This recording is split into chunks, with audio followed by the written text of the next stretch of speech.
Uburusiya bumaze kwigarurira byibuze 20% by'ubutaka bwa Ukraine kuva bushoje intambara kuri iki gihugu. Nyuma gato yuko intambara itangiye, ubuzima bw'abanya-ukraine bwahise buhinduka, ndetse hari n'imijyi yasenyutse burundu nka Bakhmut, Shazevyal na Vovchanski. Abategetsi bo mu bihugu by'Ubumwe bw'Uburayi bahuriye i Buruseli mu Bubiligi kuri uyu wa kane bavuga ko bagiye kongera ingengo y'imari yo gushyigikira Ukraine nyuma y'uko imfashanyo iki gihugu cyahabwaga na Amerika yabaye ihagaritswe. Mu myaka 3 ishize, umujyi wa Mariupol wari utuwe n'abaturage bagera kuri 1.5 miliyoni, ubu warimbuwe n'ingabo z'Abarusiya kandi na n'ubu nibo bawugenzura. Yevhen Tvoz yabaga muri uyu mujyi wa Mariupol mbere y'intambara, ari n'umukinnyi ukomeye mu byo gukirana wari uzwi cyane muri uyu mujyi uri ku nyanja. Mariupol wari umujyi mwiza ariko wabaye amatongo gusa. Perezida Vladimir Zelensky avuga ko leta itavanye amaboko kuri Mariupol. Mu ijambo yagejeje ku gihugu mu mpera z'umwaka yagize ati: ntitugomba kureka ibyacu, kandi ntabwo twibagiwe abaturage bacu bafashweho ingwate, ndetse n'ubwo bibabaje ariko tuzakomeza kurwanirira buri muntu wese ukiri hariya. Ubu Uburusiya bwatangiye kongera kubaka bundi bushya umujyi wa Mariupol, kandi mu bice bimwe na bimwe byawo bigaragaramo inyubako nini. Amazu yaratuwemo n'abaturage yasimbuwe n'amazu manini arimo nahenze ashobora kugurishwa. Abaturage benshi ariko bumva barirukanywe iwabo nk'uko byagaragaye ku mashusho yashyizwe ku mbuga nkoranyambaga. Umugore w'umunya-Ukraine washimye ko amazina yadatangazwa yagize ati: amazu yacu yarabomowe, aho yari yubatse hubakwa amazu agurishwa. Ubu haheze imyaka 3 dukotesha amazu, tukaba mu mazu rusangi n'ayandi y'abatagiraho kuba, kandi turi benshi cyane. Ingabo z'Uburusiya kandi zafashe umujyi wa Melitopol uri mu karere ka Zaporizhia nyuma gato yo gutera Ukraine. Umuturage wari uhatuye witwa Olha Leontiva avuga ko kuva icyo gihe abaturage baho bahoraga bafite ubwoba. Abagumye ahafashwe n'Uburusiya bari bizera ko bazoca barekurwa. None ubu iyo mvuganye na bamwe muri bo bumvikana nk'abafise ukwizera, ariko baratinya kugira ico babivugako. Bibaza ko telefone nyinshi zabo zumvirizwa, babayeho mu bwoba. Abanya-Ukraine bari mu mijyi yafashwe n'Uburusiya bose ubu bategetswe gushaka pasiporo y'Uburusiya. Bitabaye ibyo ntibashobora guhabwa ubufasha mu buvuzi cyangwa kugura imiti muri farumasi.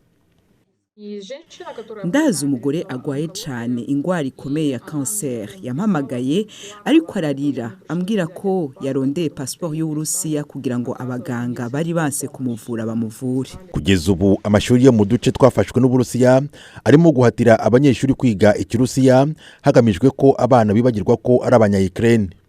Ibi bisobanurwa na Svetlana Van Bentem, umwarimu muri kaminuza ya Oxford, akaba umushakashatsi ndetse n'umunyamategeko wigisha iby'amategeko arebana n'amakimbirane.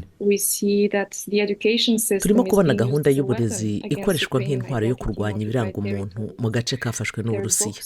Ibitabo byanditse mu kinya-Ukraine byaratwitswe bisimbuzwa ibyanditse mu kirusiya. Abarimu barimo guterwa ubwoba. Intambara yo muri Ukraine ikomeje guhagurutsa abategetsi b'ibihugu by'Uburayi, aho kuwa kane bahuriye i Buruseli mu Bubiligi bakaganira kuri Ukraine n'umutekano w'Uburayi muri rusange. Nyuma y'uko Perezida Donald Trump wa Leta Zunze Ubumwe za Amerika atangaje ko abayahagaritse inkunga yagenerwaga Ukraine, abategetsi bo mu bihugu 27 bigize Ubumwe bw'Uburayi barateganya kongera ingingo y'imari mu rwego rwo gushimangira byimazeyo ko bari kumwe na Ukraine. I present today to the leaders the Rearm Europe plan. The Rearm Europe plan provides up to 800. Uyu munsi ndashaka kumurikira abayobozi gahunda y'Uburayi iteganya akayabo ka miliyari 800 z'amayero azashorwa mu bikorwa bya gisirikare, ndetse igaha n'ibihugu bigize Ubumwe bw'Uburayi uburyo bwo gushora imari mu gisirikare no mu nganda z'ibikoresho bya gisirikare muri Ukraine, cyangwa kongera ubushobozi bwa gisirikare buhita bujya muri Ukraine. To procure military capabilities that go right away to Ukraine.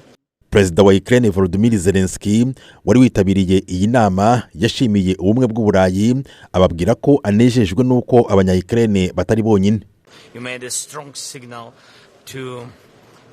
mukoze ikintu gikomeye ku baturage ba Ukraine, ku ngabo za Ukraine, ku basivili no ku miryango yacu twese. Ni byiza cyane kuba tutari twenyine, turabyumva kandi turabibona. Nubwo biruko ntabwo inkunga y'Uburayi izafatwa nk'igiye gusimbura burundu iyo Ukraine yahabwaga na Leta Zunze Ubumwe za Amerika yahagaritswe. Umuryango wa OTAN uvuga ko umwaka ushize Amerika yatanze 40% by'imfashanyo ya gisirikare muri Ukraine, ibyo Uburayi butashoboraga gukora mu buryo bworoshye. Chancelier w'Ubudage Olaf Scholz yavuze ko hakenewe ubushishozi ku nkunga Ukraine yaboneraga kuri Amerika kuko iyikeneye cyane mu bwirinzi bwayo. Aus meiner Sicht geht es darum, dass wir zunächst sicherstellen, dass die Ku ruhande rwanjye ikintu cya mbere mbona tugomba gukora ni ugukomeza inkunga y'amafaranga n'igisirikare cy'Uburayi. Icya kabiri ni ukurebana ubwenge kandi dutuje neza ko inkunga ya Amerika izakomeza mu mezi cyangwa imyaka iri imbere, kuko Ukraine ikeneye Amerika mu bwirinzi bwayo.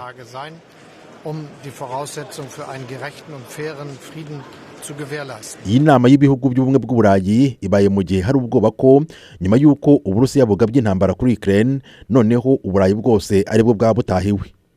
Ubu bwoba bugaturuka ko Uburayi butiringiye neza niba Amerika yabufasha.